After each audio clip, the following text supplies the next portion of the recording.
এখানে কয়টা বোর্ড আছে? চারটা। চারটার মাঝখানে গোল চিত্র করা আছে। আর ওই পাশে স্কুল ব্যাগ আছে, এই যে কালো দেখা যাচ্ছে। আর এই যে টর্চ লাইট মারা হচ্ছে, তখন ওইখানে একটা শেড পড়ছে, আলো পড়ছে, স্কুল ব্যাগে একটা আলো পড়ছে। এবার এই বোর্ডে যে কোনো একটা, সাইফুলের ডান হাতের ওইটার আগে আমি একটা বাধা দিব, মানে মাধ্যম, ওইখানে একটা মাধ্যম দিব। দেখি এবার ব্যাগটা দেখা যায় কিনা, ব্যাগে শ্যাডো বা ছায়া বা আলো পড়ে কিনা, গোল বৃত্তাকার আলো পড়ে কিনা। হ্যাঁ, এইবার বাধা দেয়া হলো। এবার ওই সেই বাধাটা দেখা যাচ্ছে, ওই কালো ব্যাগ আর দেখা যাচ্ছে না। অর্থাৎ আলো সরল পথে চলে। মাঝ বরাবর ফাঁকা ছিল, তখন দেখা যাচ্ছিল।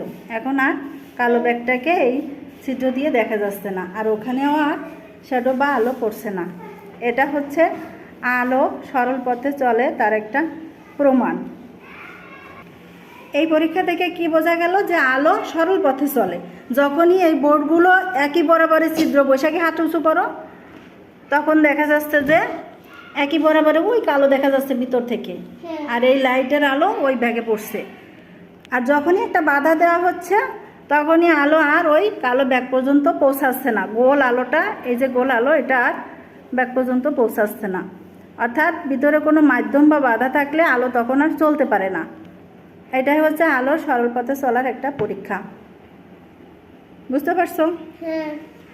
প্রথমে চারটা কি নিলাম? বোর্ড বা শক্ত কাগজ নিলাম, মাঝখানে গোল করে কাটলাম, আর একটা দিলাম বাধা বা মাধ্যম। ঠিক আছে?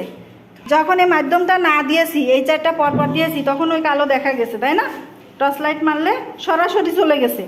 আর যখন এই বাধাটা মাঝখানে সেট করছি, তখন আর আলো দেখা যায়নি, কালো দেখা যায়নি।